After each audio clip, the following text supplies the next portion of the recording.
Hello and welcome to the Story X Story podcast, where we discuss stories across pop culture, plus give you advice on creating your own. It's episode number 31, and I am your co-host, Nigel. I'm Tazziii, a streamer and co-host. And our guests for this discussion episode are from Melanin Gamers. Welcome, Donovan and Laura. Hello. Hi, thanks for having us. Oh, you're welcome. Thanks for joining us. So this is your first time on the show. We have had the founder of Melanin Gamers, Annabelle, on. Actually, I can't remember how many episodes, but I know the last episode she was on is episode 21, which was also about video games. So yeah, it's kind of a theme that we've got going on here. But yeah, thanks for joining us.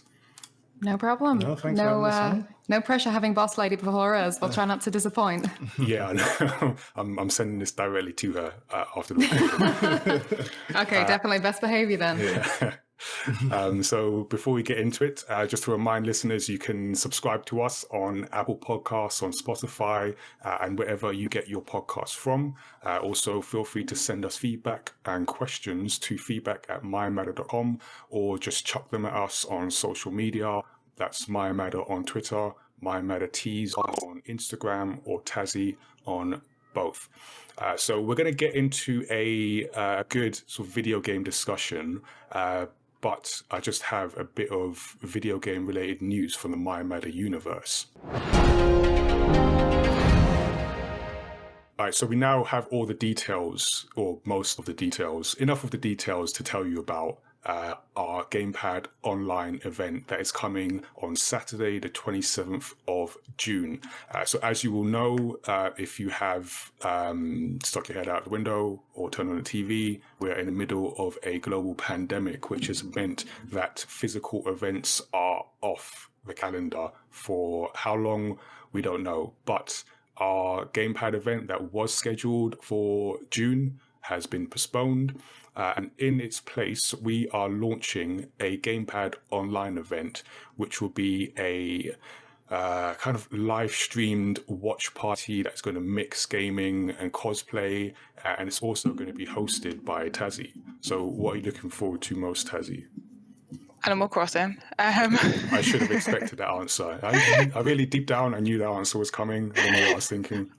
But also, we have a really fun competition called Friendly Fire, which we're going to have loads of different communities on, and they're all going to battle it out in a kind of gaming battle royale, I guess. Yeah, that's a good way to put it. And see which team comes out on top. So that should be fun.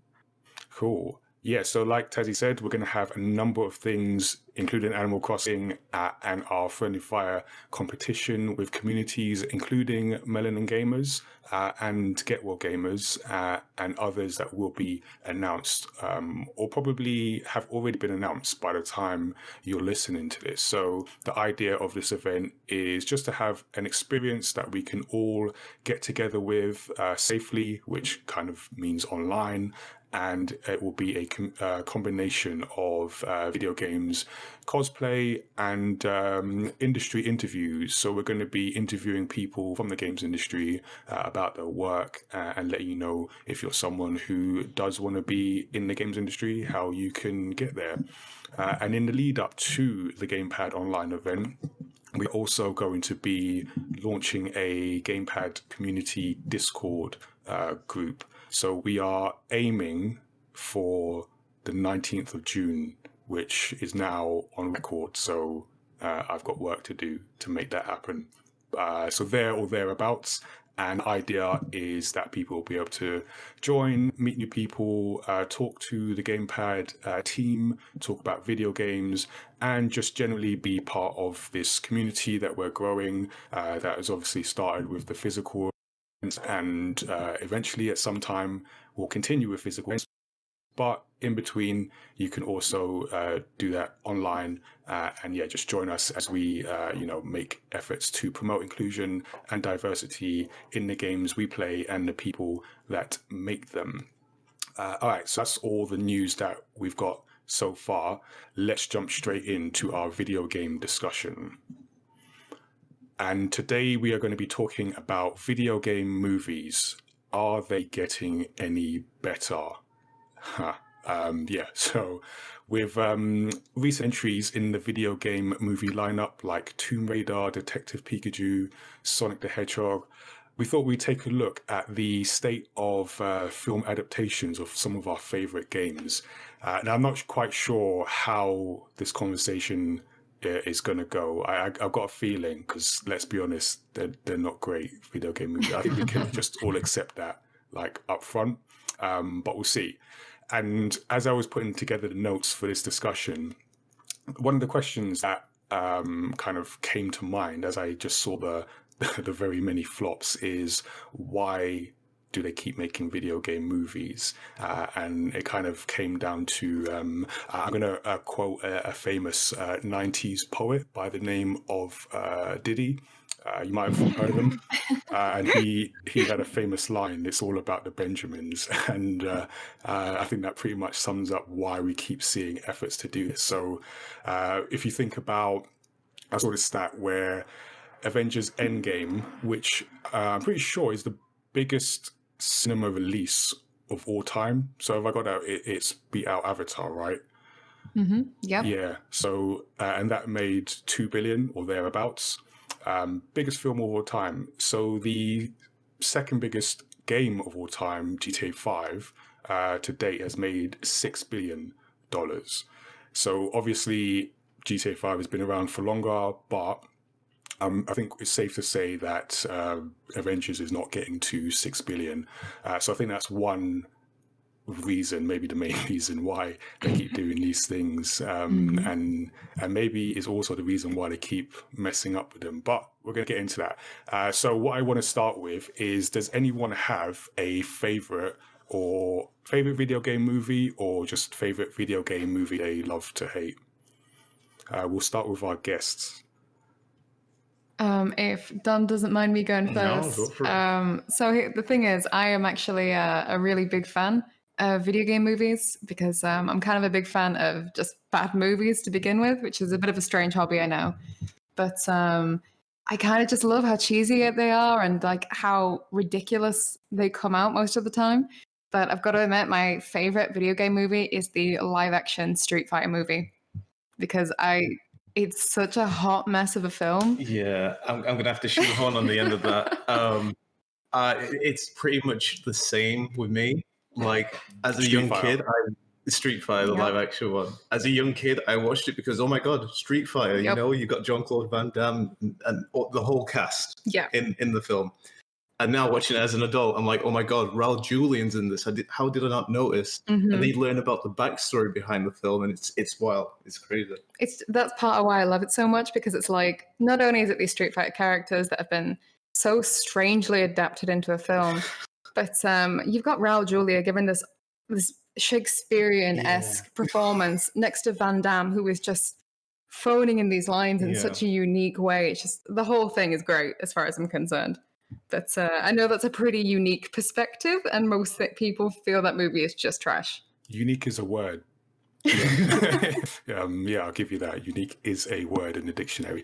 You went straight in for the worst of the worst. Terrible. Yeah. It's cool. It's cool. I'm completely used to getting this back. But hopefully I can kind of sway you guys. Maybe I'm not on Street Fighter the live action movie, but maybe I can sway you on a few others that I like. But I'd love to hear, like, which ones do you guys like? I mean, not too far from that. I think mine has been Mortal Kombat. And so admittedly, I haven't seen this. Have I even seen it? You haven't? Oh, you need to watch it. I don't know. I feel like I have, but like a long time ago, so that it's just faded images in my mind. Okay, you might need to go and refresh that. I might need to go and refresh that because I haven't seen it in so many years. I'm not sure if I've seen it as an adult. So I just remember some of the film, but I also remember the memory of the film and just being amazed that I was seeing these video games, because I was like quite a Mortal Kombat fan when I was younger, and just seeing these characters on screen. But I also had enough self-awareness to recognize that I don't know if this is a good film. Like, this could be a terrible film, but I didn't care. because I was seeing these characters on screen. So, and then they made another one, which I fully acknowledge was terrible. But the first one, I'm going with. Hey, I've seen a little bit of that first one. No, I have seen the first one. I think we've even watched it as adults. Yeah. I appreciate it. It's really good. And I think it's very close to the Street Fighter film in terms of cheesiness. Yep. If you watch it now, you'll think, Jesus Christ, this is terrible. I want to watch some more. Yeah, exactly. It's so got that bad quality. it's good. Yeah. How about you, Tazziii? I feel like Tomb Raider because just like the first Tomb Raider, because that was a decent film. And I feel like as a kid I was just like so used to watching men on TV, which was fine, but it was just like really cool to see, like, I mean, obviously it was very she was portrayed in like a very sort of like more sexualized way, but she was still a badass female on screen. I just thought it was pretty cool. Also like very into like archaeology type action films, so it's perfect for you. It was cool. Yeah, I enjoyed it as a kid. I feel like I don't remember the Hitman film, but I remember enjoying it. Does that make sense? But that was ages ago. I was like, wait, the Hitman, when did that come out? I can't remember. I know there was one. It was like 2012 or something like that. Yeah, it's not as old as the other ones. Yeah, I was thinking it's fairly recent. Yeah. Oh, I can't remember. No, I can't. But that's just reminding me of Max Payne. 2007. Oh god, yeah, 2007, really? Wow. Oh, but just to go back to that one with Laura, Tomb Raider, I completely get you on that one. Like, I remember first watching it, and it was just super cool to see a woman in the lead role. And yeah, you're completely right. There's a whole male gaze thing going on there with the way she's characterized, but I loved it as a kid too. Like, I thought it was the coolest thing. Yeah, I feel like all that stuff just kind of blew over. You're just like, wow, woman on TV. Yeah, exactly. Main character, like, kicking serious butt. And I just super enjoyed that. But more recently, Detective Pikachu. Oh, yes. Yeah, that's a good one. So I actually haven't seen that, which is weird because I haven't seen it. I know. It's been out for like a while now. Yeah, to be fair, we are in a pandemic, but I should have seen it before that. I acknowledge, and I really like Ryan Reynolds as well. Pandemic is a terrible excuse for not watching a film. That's my excuse for anything now. It's the perfect time to watch it. This is how I'm blowing things over in this age. It's just we're in a pandemic. I got other stuff. But yeah, no, I do want to watch that because I do like Ryan Reynolds, and I have heard that it's actually a pretty good film. So good. It actually so good. It is actually really super good. Like, it has a solid storyline. Like, it genuinely has like a storyline. Which is really funny to say because you'd think that's the most bare minimal thing it could have possibly have had. You'd think that. Without spoiling anything, Tazziii, I think you'll agree with me, that ending was great. Oh my god. Excellent. Oh, you need to watch it, man. Like, we can't say anything if you haven't watched it, but you do. All right, I'm gonna end when that happens, and then that happens, and then the big twist, and that's just like, oh my god. I know. In non-spoiler like conversation about it, that's kind of how it goes. I feel the non-spoiler enthusiasm, so I'm gonna make a point and find out where I can watch this, so I can join these conversations with you about the things, and then that thing, and then this thing. So I'm gonna do that. I was also gonna bring up Sonic the Hedgehog. I don't know. I've not seen it yet. Yeah. Okay, so that is. I saw that. Yeah, and that is a. Yeah, so good is relative. It's fine. Like, it's what fine. was wrong with it? I thought it was pretty good for a film about a blue hedgehog. Yeah, true. Especially when the first rendition was Nightmare Fuel. Yeah, that was terrifying. Yeah, they had a good save. Tazziii and I spoke about this on a past episode, and by the end of it, I think we got into a space where we felt that whole thing was a conspiracy to push ticket sales. And having seen the film and just seen what it looks like, I'm kind of more convinced, just because I can't understand how it could not look like that. Because this is not a character that doesn't already exist that you haven't seen everywhere for the True. past whatever decade. How can it not look like that? Like, but it's kind of like I remember when I first saw the first rendition of Sonic, and I kind of wanted it to stay like that because it was such nightmare fuel that I really wanted to see a whole movie of this nightmare. It was like, this is going to be great, but I genuinely like the movie. So yeah. Oh yeah, I Do know. you like you know what?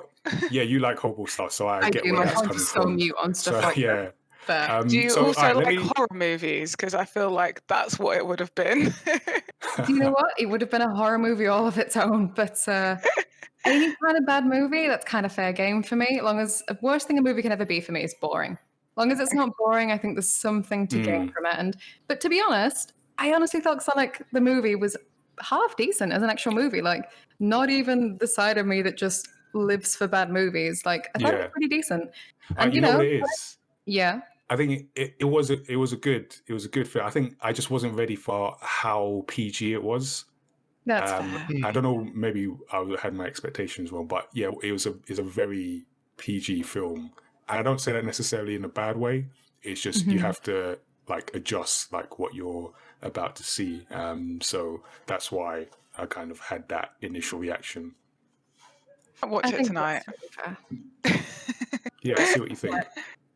Yeah. So, all right. So then, obviously, there have been many years of many bad films, and I kind of wanted to get to like the part of the discussion where we consider why video game movies are often so bad, because it is, is a regular occurrence, and we've mentioned a few. There are many others. We haven't even mentioned the Mario Brothers film all the way back was that the 80s, or Bob Hoskins and all that. I think that was early 90s. Like very early 90s, possibly. Okay. Yeah, which was, and I think that was one where we just all knew at the time that was terrible. There's no kind of hiding. There was no saving that one. No, not at all. But even more recently with things like Assassin's Creed, which I watched, and it just something was missing. So does anyone have any thoughts on like why video game movies are often so bad? I'd say, as you said earlier, it's a big market to pass upon, so they want to make a film or a piece of media that would hit the majority of it, sort of thing. But the problem, on the other hand, is the source material. These games are usually at least 6 hours, going up to 20 hours, 50 hours.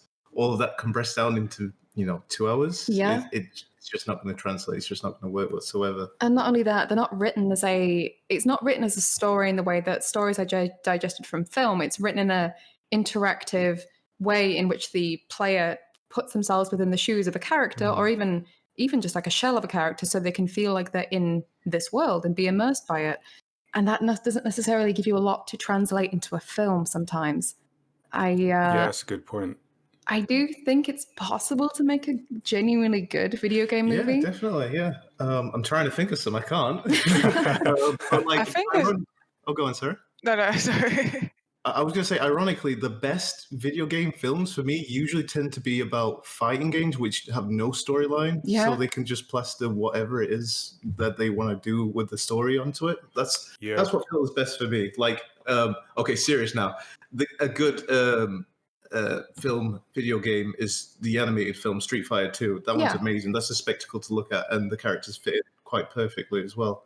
And Mortal Kombat as well. I find that like genuinely amazing, generally like funny too. Yeah, exactly. It's something, even with jokes aside, the Mortal Kombat movie is a competently made film, given what they were trying to do with the source material, I feel. It's pretty funny that competent is the bar we've set here. I know, just like this is just so low. I know. But I mean, I hear that point. I feel like... Sorry. Oh, go ahead, Tazziii. I was just going to say, I feel like what video game movies do is try and create the whole video game world in the movie and try and explain everything, and then kind of set a story so that like the masses can watch it. But I feel like they need to exist in a way that is for the people that play those video games, and then you'll get a good movie because you're not having to try and explain why there is Detective Pikachu's good because we all understand Pokemon. We like, even if you've never watched, played, or anything to do with Pokemon, it's so that you see it so much that you'd understand the basic concept. So they didn't have to do too much world building.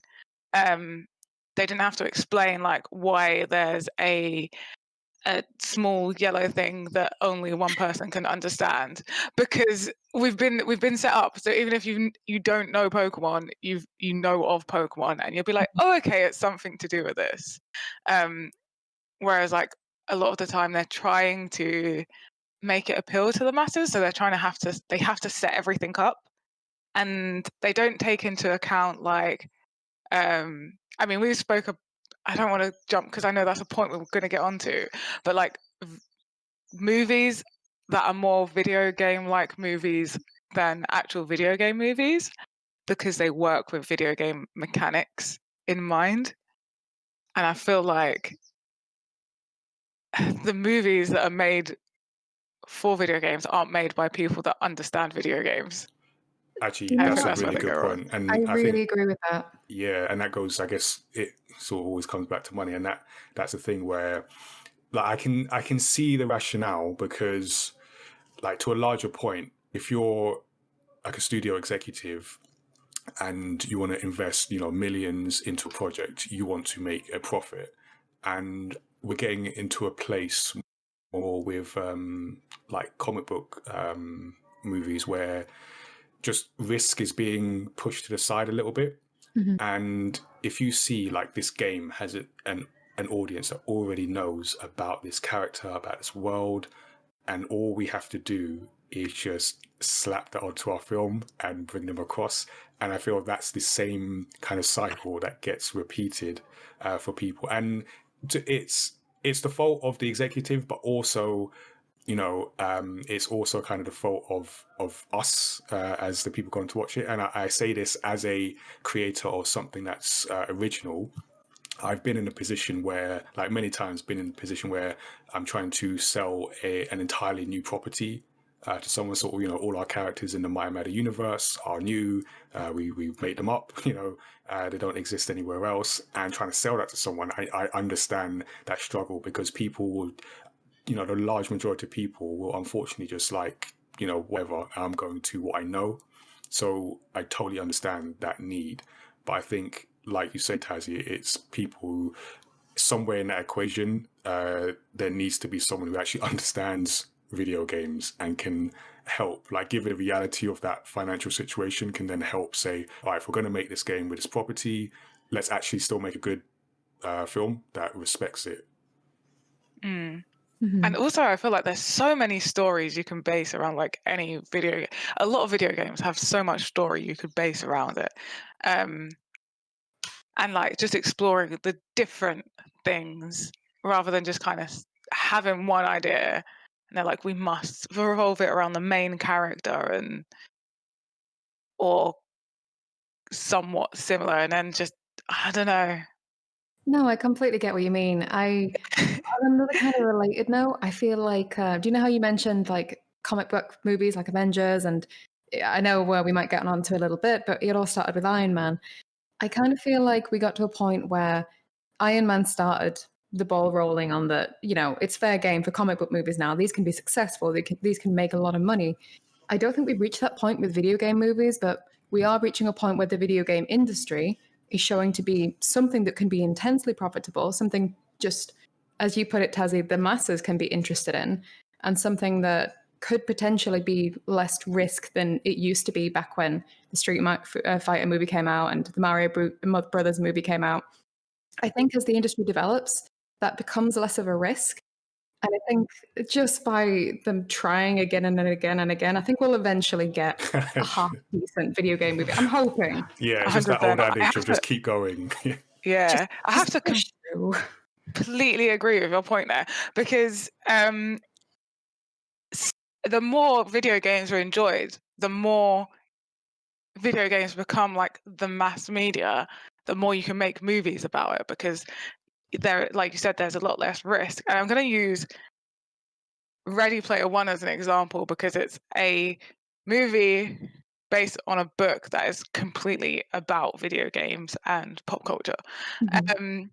And in the book, it is this brilliantly crafted adventure that is like a gamer's haven. Like this is a game. The book is a game. It's about a game. And then the film like just dumbs everything down. And it kind of like gives it kind of like takes away like the adventure, the MMO aspect of what happens in the book, and kind of like makes it so that the masses can understand it. I'm not gonna lie, I'm so happy you said that because I watched that movie and I was so saddened by it. Like, same. Listen, I really loved the idea and the concept. I mean, Don and I saw it together. Yeah. IMAX and everything. IMAX and everything. Everything. That's and I just remember this one point where the main character, it's been a while since I've seen it, so forgive me, but the main character turns around and goes, oh, that's the bike from Akira. And I was like, oh God, is this film is going to be just references, isn't it? Yeah. And I mean, the book is references, but it doesn't like so dumb it down. Yeah. Especially like it doesn't have the visual aspect, so it has to use stuff like this is whatever from whatever to give us that imagery. Oh, of course, yeah. So but the movie doesn't need to say it because we can see it. If we can see it, then either we get the reference because we know the property, which is cool, I know what Akira is, or you don't need to explain it to the rest of the audience because I don't see the regular masses going out to see Akira because it got referenced in this movie. And like, if they don't get it, they're just going to not get it. And it's just not going to change anything for them. But for the people that know, they're going to be like, oh, yay. Oh, my God. I'm so glad I love it when I meet people that feel the same about the Ready Player One movie. Because I watched it and I was like, I hate it. And I went to see it with someone that hasn't read the book and my mum who had read the book but isn't like a video game player. So she enjoyed the movie still. And then I saw it with Tom and then he was like, oh, that was really good. And then read the book and was like, oh my God, I get why you kept like telling me to read this book. And then we tried to watch it again. I was like, let me try and watch it with like a blank mind. And then watched it. Got like 10 minutes in. I was like, I can't do it. I hate this movie. Like, I'm sure it's not a terrible movie, but it's a terrible movie for this book. And I can't get past that. To be completely fair, like I had read the book when I was much, much younger. So I went in with a kind of a base knowledge, but Donovan went in without any kind of prior knowledge. So what was your thoughts as like the stand-in for the masses here? It was... the experience you all sound, sorry, just looking on the outside, because that's just another one I haven't seen, you just all sound so disappointed. You know, like when your child, well, I don't have children, but when a child just disappoints you and you're just like, you could have done so much better, and you know it, and I know you know it, you know, I know you know it. That's what you sound like. But sorry, continue. No, that's pretty much it. Like my analogy was just going to be like, you know, when you're hungry, you go into McDonald's and you see on the poster got this nice big juicy burger. Yeah. Then you order it and it's nothing like that. And even when you sit down and taste it, the ketchup tastes better than it. It's exactly what I experience. It's just all look and no substance. Especially when it's like it has all these references, but it decides to do nothing interesting with any of it. Wow. This is like the tip is if you do really want to see the film, don't.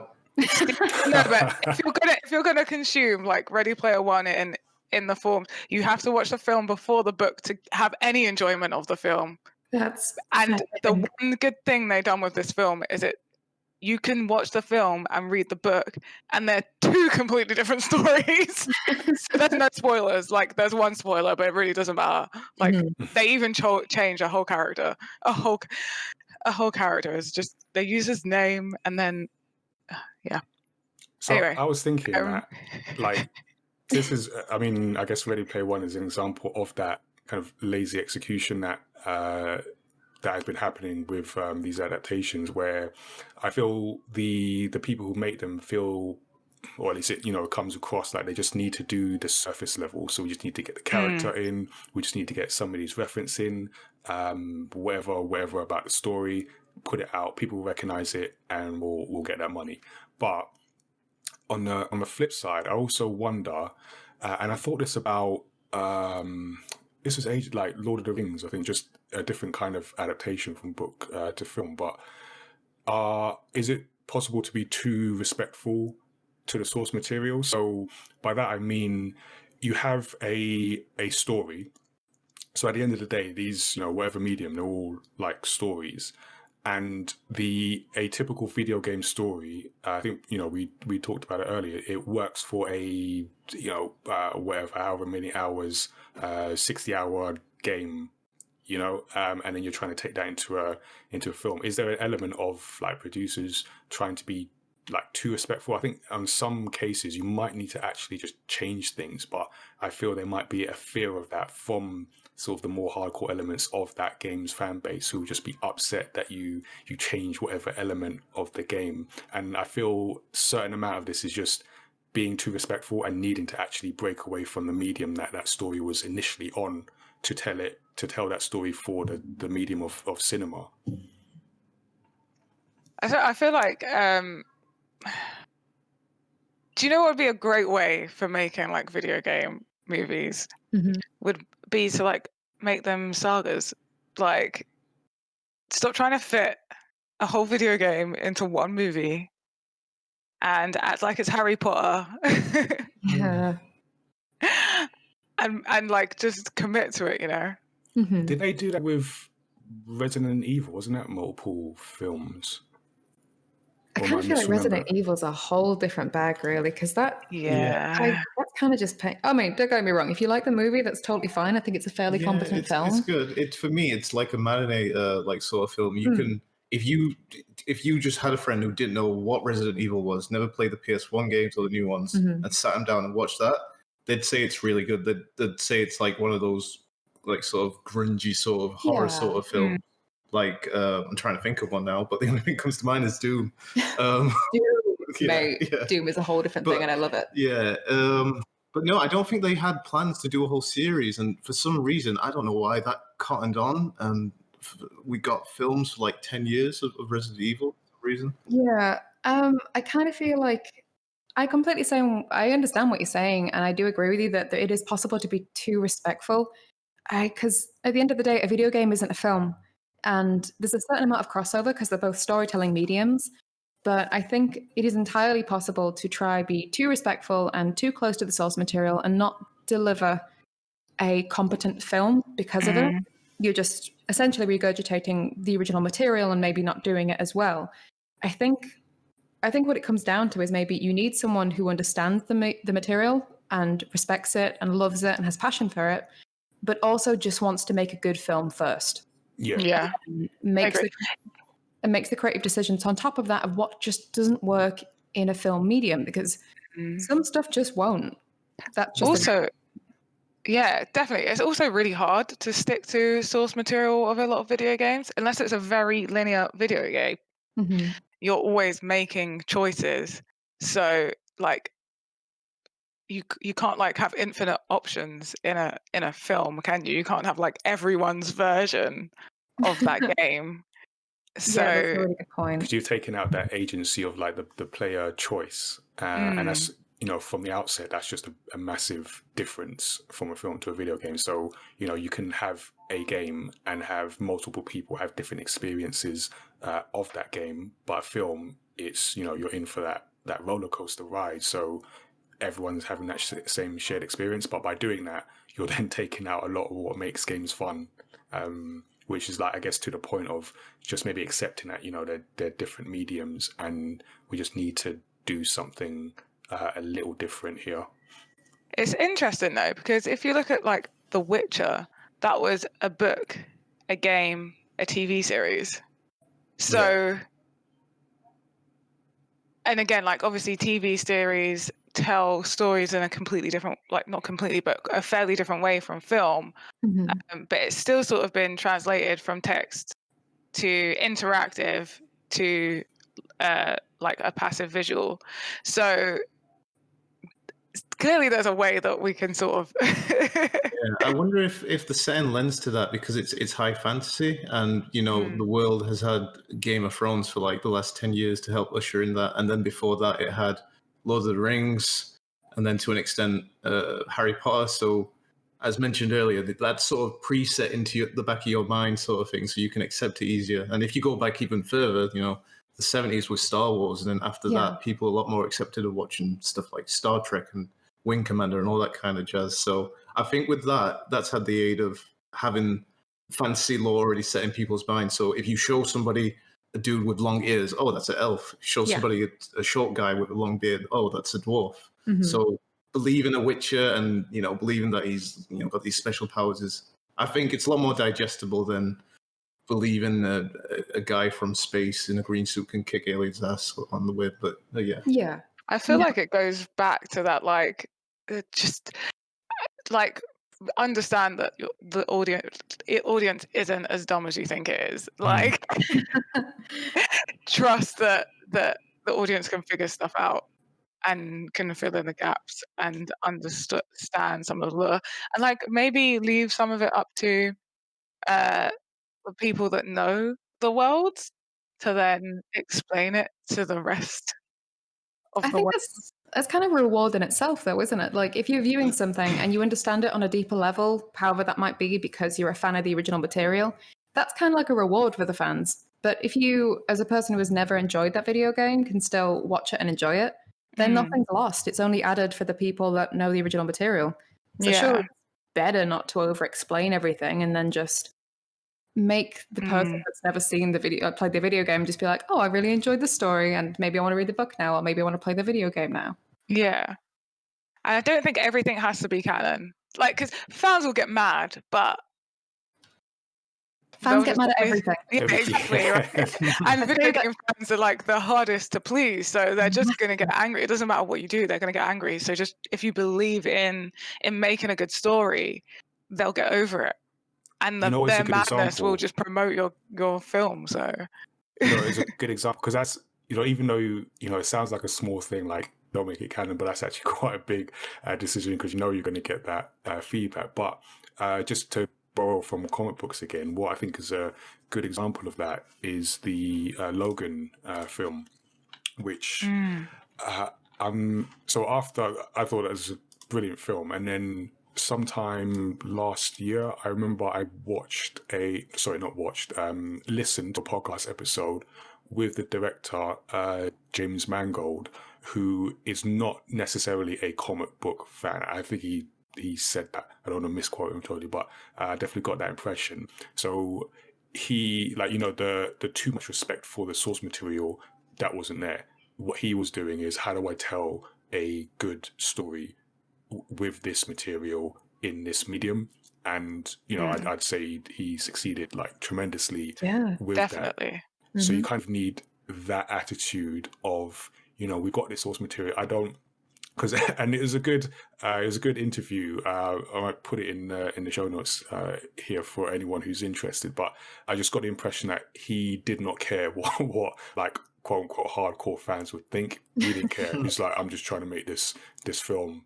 And I don't even know you, whatever.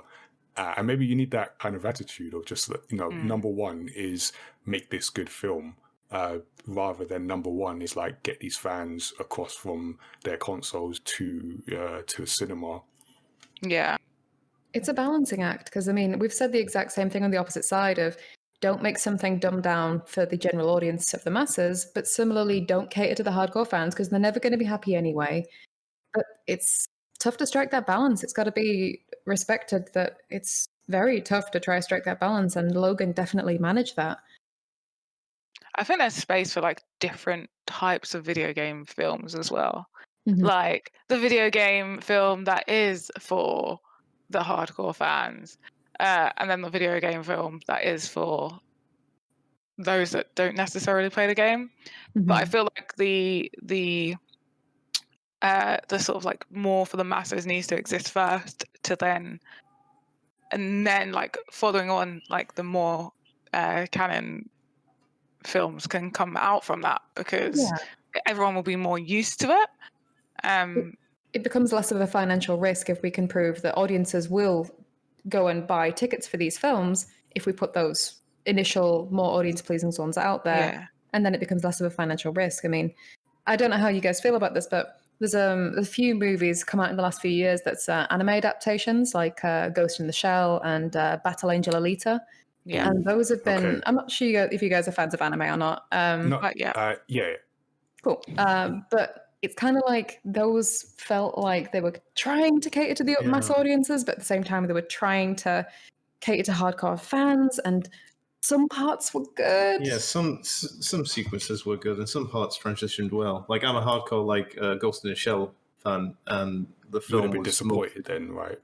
Yeah, well, yeah, with the majority of it, but yeah. Because that was like, Ghost in the Shell was like ironically, it was a shell of the actual story. Yeah. Everything was there, like in some cases, like scene for scene, but just the soul was taken out of that. Yeah. I think Alita succeeded more, but yeah. Yeah, I mean, like a lot of the time, it was, as we said earlier, the fan servicey sort of parts. Like, oh yeah, I remember that. That's from a film from a different section of what they're trying to show. Like they have random references which set up storylines in the series which have nothing to do whatsoever with the film. Yeah. But on the backhand, some of the themes, I don't think we're going to get a film about human existentialism? Existentialism, post-humanism. Yeah. It's not a there's a lot thing. in there.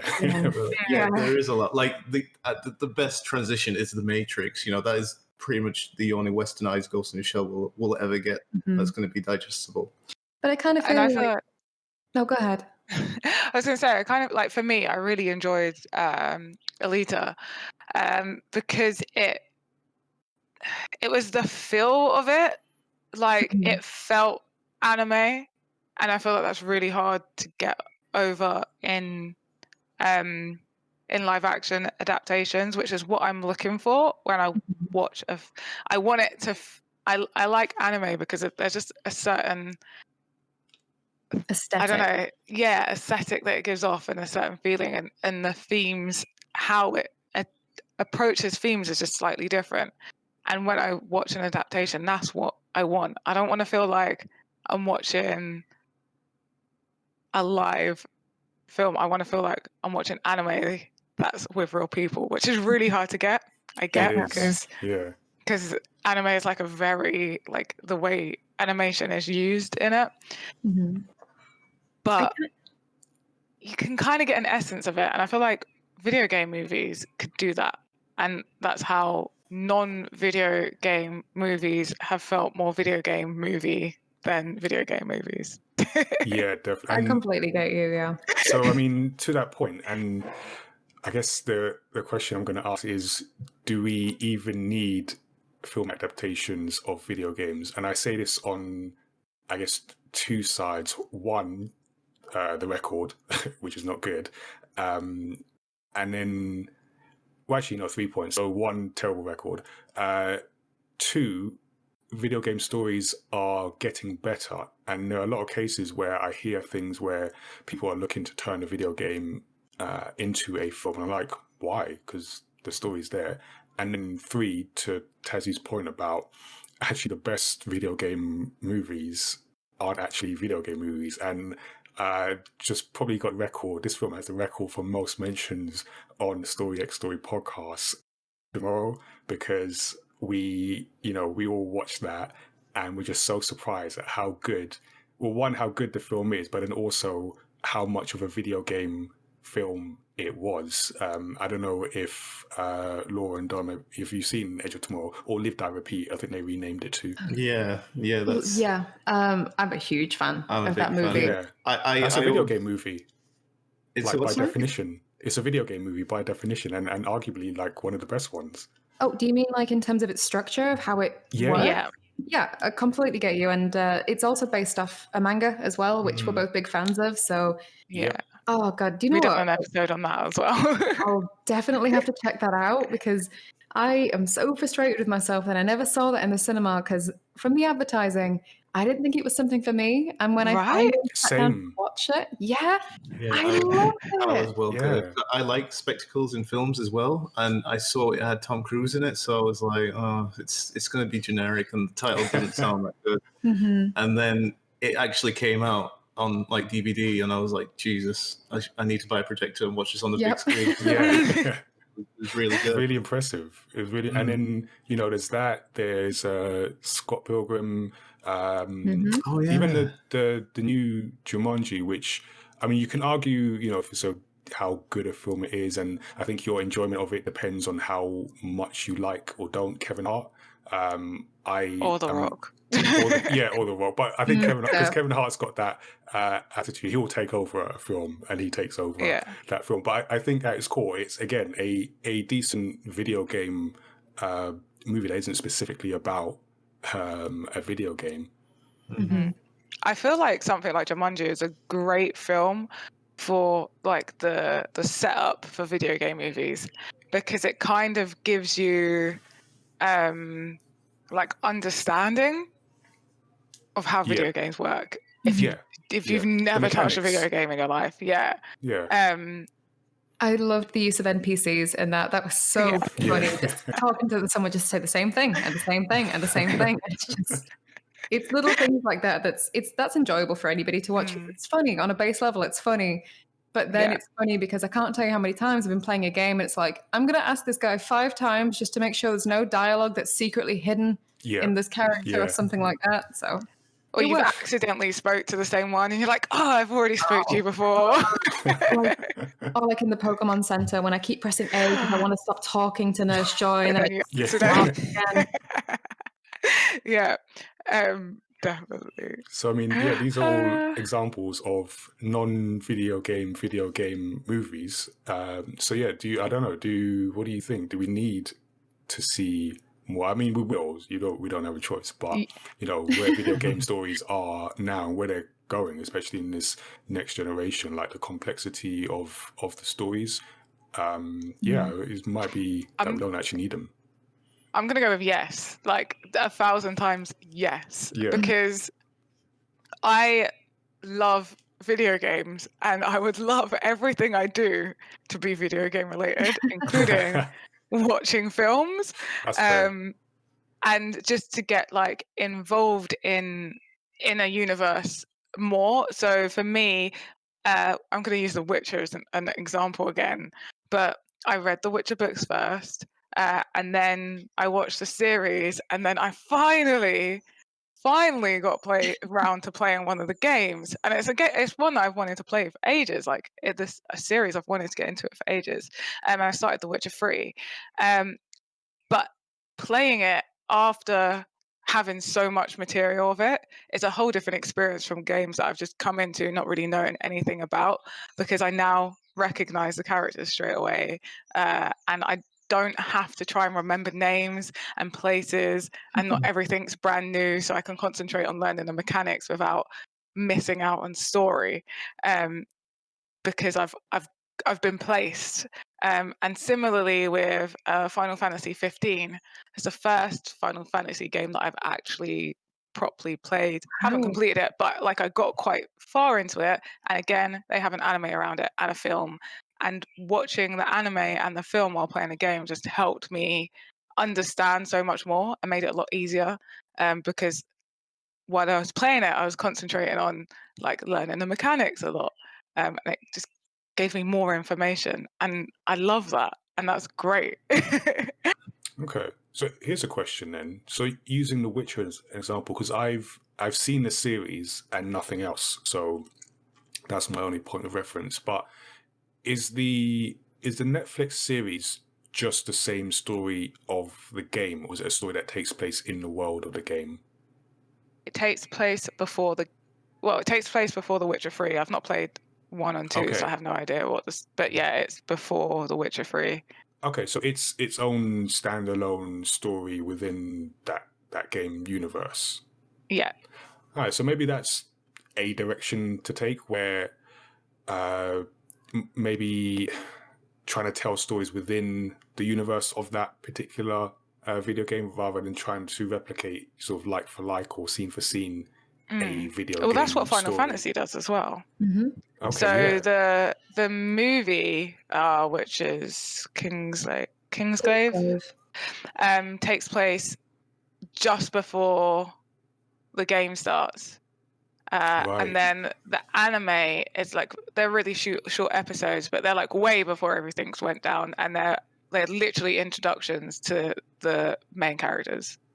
Right. And then I know the They're Matrix. like background stories. Okay. And the Matrix did this as well. It had a video game. It had short animes, I think. So it's the really Animatrix. there you go.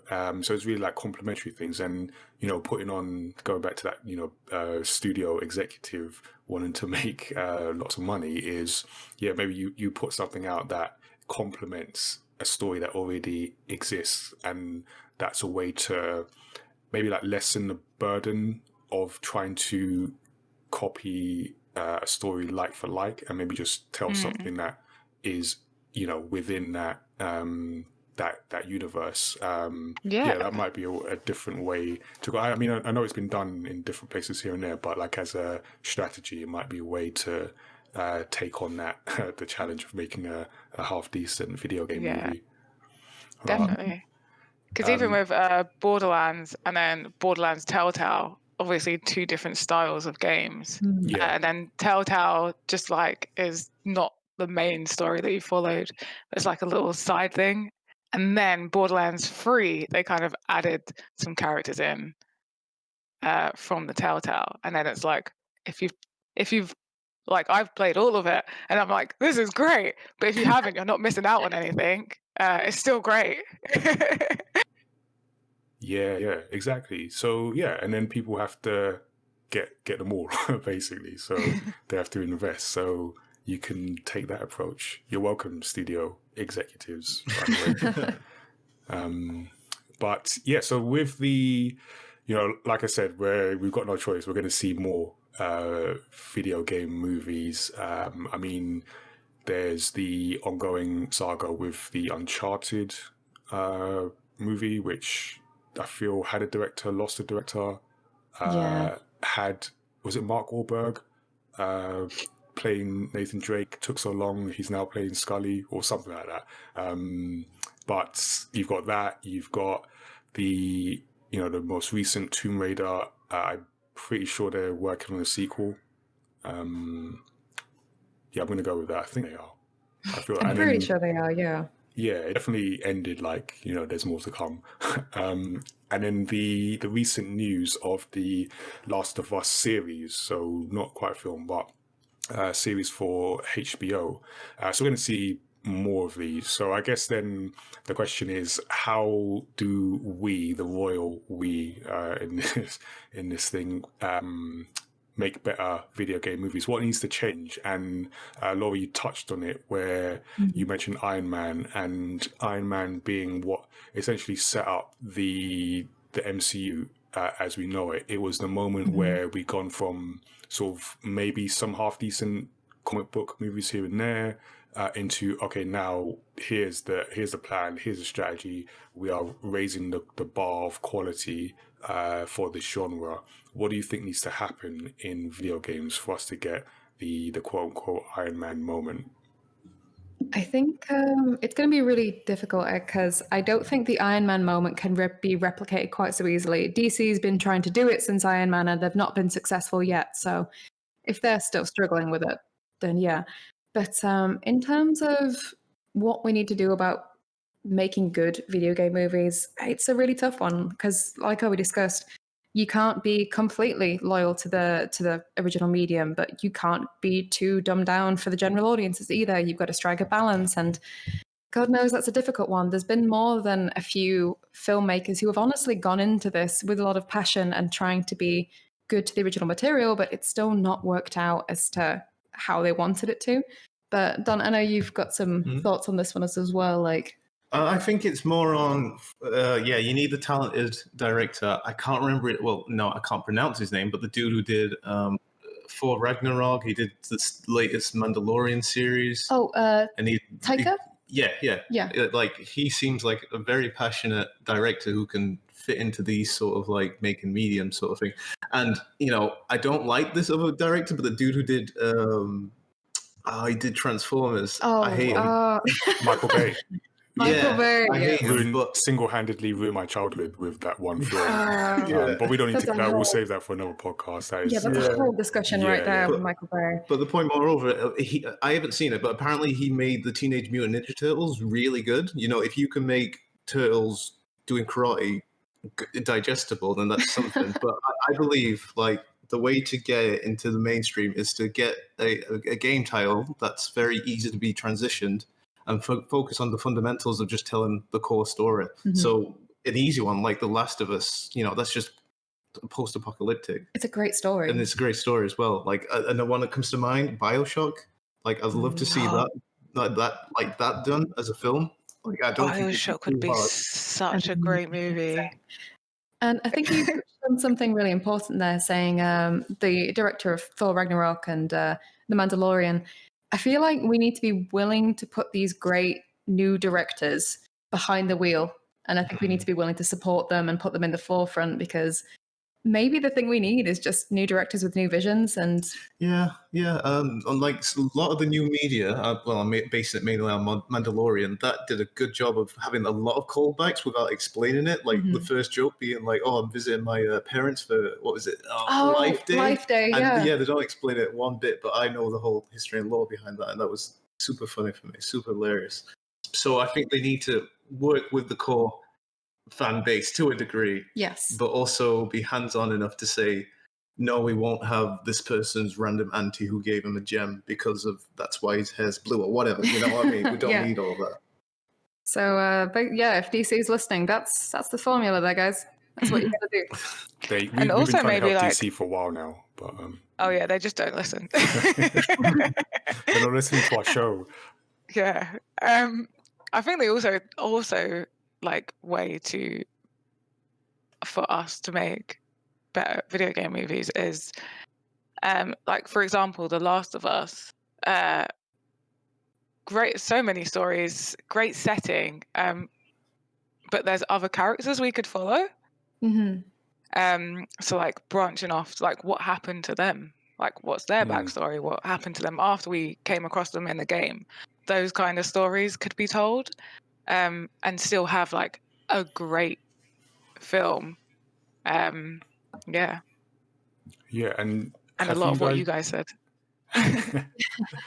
Has anyone seen much of the news of PlayStation Studios? Is it PlayStation Studios? Oh yeah, I saw it PlayStation announced. Productions. Yeah, I'm probably messing up the name, but I think it's PlayStation Productions. But the division within Sony to bring its video game properties to film and television. So that feels like they're kind of maybe learning from that Iron Man and what came from that in terms of having actually a thought out strategy of turning their properties into this for this other medium rather than what they had been doing of putting out externally to other studios. So it could be that we see more coherent strategy and a better quality of production. Yeah, PlayStation have a unique position there, because Sony make good films, and then PlayStation make really great stories for their games. So if you combine those two together, then hopefully something great can come from it. Yeah, In theory, that math does check out. So they have the ingredients. They just need to make that cake well. to be completely honest, though, I feel like I've got quite a unique stance in the fact that even if they make absolute crap, pardon me, brother, I'm going to enjoy this regardless. Like, I think to a certain degree, the video game films that we have today, they can still be enjoyed, and they're deeply flawed, and they have a lot of issues with some of them. But I still think it's always worth going back to that Street Fighter live action. I think it's worth going back to Mortal Kombat. I think it's worth going back. Us to all watch Street Fighter. Please do. This is what this is really saying about. Here. Go watch Raul Julia and Shakespeare the hell out of that role. I promise you it's worth your time. It's so funny. The amount of adult jokes in that film as well. Like, geez, like I can't say them here, but Jesus. I'm sorry. Yeah, this is the hill I'll die on. Sorry, guys. Yeah, I accept that. All right, well, as we wrap up, I just want to get a look forward to anything people are looking forward to, particularly with video game movies. So either things that have been announced and are in production, or just, we mentioned BioShock. I don't know if that's actually in production, but things that might not be in production, but you want to see from future video game movies. I'd like to see BioShock now that I mentioned it. Yeah, me too, actually. Yeah, that would be really cool. And I can see that happening in like a 2-hour segment as well. Mm-hmm. It's not too hard to follow, and it can be like Mad Max under the water in a weird way. I'd love to see that. But no, I'm a diehard Metal Gear Solid fan, so I'd love to see an MGS film. And I'm crap with names. Good luck translating that into film. Yeah, but go on. That's the bomb. But I'd like to see that, and I'd like to see the dude. Sorry, I'm bad with names, but the dude who plays Poe from Star Wars. Oh, my goodness! I'd like to see him. Wait, Poe Finn. John Boyega? No. Poe then. I forgot his name as well. Yeah, I can't remember his name, but I think he would be the perfect match to be Solid Snake. That's a really good casting choice right there. Yeah, I'd love to see that. It would flop instantly. It's like, machines, lolly, what's this? Oh, God. I'd love it. It'd be great, regardless. But you would absolutely need Kojima there just to translate whatever was going on. Just have him stand in front of every screening and just be like, okay, I'm going to give you a 3-hour briefing on all of the scenes, and then you can watch the film. Yeah, pretty much. How about you, Laura? Or just like more Street Fighter films, I'm assuming. More Street Fighter, like just give me a remake or something like that. But to be honest, I'm excited for this to continue. For better or worse, for a good film or not so good film, I love video games. And the thing I love about the current situation that we're in is the fact that we're in a position where video games are becoming more accepted by general audiences and they're becoming more understood.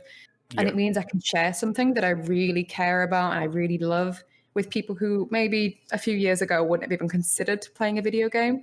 So if having more films come out about them, or like more series like The Witcher, gets people interested in this thing I really care about, then that's great as far as I'm concerned. So I just want this to continue and improve. Cool. Yeah, I'd love to see that. How about you, Tazziii? The BioShock now that it's been mentioned. It's hard to get that out of your mind now. There's just so many ways that they could make that film. And again, it would fit really well. Like you could easily make a 2-hour film. But I'm gonna go with The Legend of Zelda because it has a storyline that it just repeats, so you can't go wrong there. And you have you've got like a loose storyline that you can then make anything around, because that's what they do anyway with the games. So, I think it would just be really hard to cast Link and keep everyone happy there. Who would you cast? I'd like to know. I'm not good with actors and things, but maybe they could just go. Danny DeVito. Danny Just don't DeVito. really talk either, just making noises. Like, I was gonna say, I'm just imagining like Geralt's grunts in The Witcher, and it'd be like Link would just. Can we keep it so there is no dialogue and that's it? That's all you get to like. All the film is like, just have everyone else talk, just not Link. And never acknowledge it either. Yeah, that would be excellent. Not a bad idea. But I feel like that could make a really great, and it's fantasy as well. Everyone would understand it. There's like a sword and a stone. We understand the concept of that. It's like all ages fantasy as well. Yeah, and there's so many different. It could be like a Lord of the Rings-esque adventure, quite linear like that, or there's just so many different things, or just something completely new that I haven't thought of. Yeah. Okay. Totally. I'm liking that. I think, obviously, BioShock. I think if that's the one takeaway from this is there needs to be a BioShock film. But I was also interested in. So I've always thought of Mass Effect being one of my favorite game series, but then I'm not all the way there, because to my point about do we need video game adaptations? I wonder if we need a film adaptation of that video game. But I'm still intrigued at what that would look like. However, while you were talking, I also thought of Half-Life with maybe Ed Norton as Gordon Freeman. Would be a great choice. That's what I'm putting forward. That would be a good one Half-Life. because it's been so long. Yeah. So it'd just be like a great way to like rejuvenate that. Is that something? Yeah. I thought of another one as well. I'm sorry. Just one more. Go. Destiny, because there is so much potential story there that kind of just wasn't done well. And so you could just take the characters and just make a whole new story and no one would argue with you. Yeah. To do the story You right. actually give it a story. Yeah. Okay. Well, Hollywood, if you're listening, you're welcome. Please send us the checks when you make those films. We accept all forms of payment, and talk to our agent. Our people talk to your people. I don't know how it goes in Hollywood, but let us know what you think. If you got a favorite video game film, something you're looking forward to. As always, you can send us your feedback at mayamada.com. So now we are going to check in with our guests and find out what they are up to.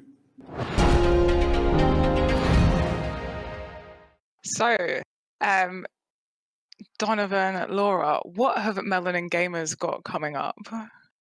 So we've actually been pretty busy lately because with the whole everybody stuck inside thing, suddenly we all have a lot of time for video games and we have a lot of time to be planning and talking about all the exciting stuff we want to do. So in terms of the stuff we've got coming up, we have, it's not so new at this point where we have a podcast coming out. How often is that out, Donovan? I think it's bi-weekly, so every other week it's coming out. But we're looking to pick it up a little bit because we've had quite a lot of guests come on. We just recently launched the Shadow Edge podcast, which is really interesting. With us being all stuck inside, it's easy to get inside our own head. So Shadow's Edge is a really good journal sort of based game that you can play. So check out our podcast on that to learn some more. And you can find that and all our articles on our website, which is themelaningamers.com. But in terms of our other content we've got coming up, we have a 24-hour stream, which is going to be done by our own boss lady, Annabelle, creatively Anzi. And that is in purpose of Sickle Cell Awareness Day on June the 19th. So we hope everybody listening will join her for that. We know we'll be there to support her too.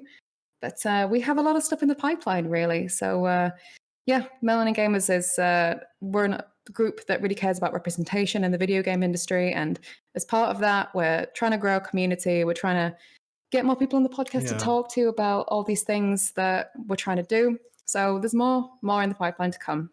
Lots of exciting projects that we're happy to be a part of. Sounds awesome. Where can everyone find you?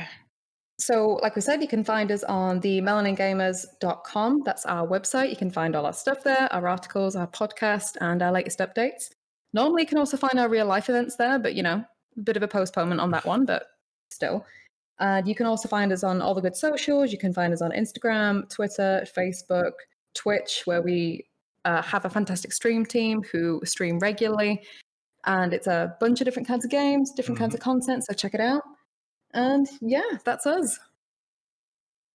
Thank you very much. A reminder to our listeners that you can send your feedback at mayamada.com or on our social media at mayamada on Twitter, at mayamadatees on Instagram, or at Tazziii on both. Right, and thank you to Don and Laura for joining us for this really cool discussion on making video game movies better, and some terrible video game movies as well. Thanks for joining us. No, hey, thanks for having us. Thanks for inviting us. Had yet another captive audience listening to me about how much I like the Street Fighter movie. So I see that was the plan all along. I had ulterior motives the entire time. Cool. So as always, you can listen to this episode and previous episodes of Story X Story on Apple Podcasts, on Spotify.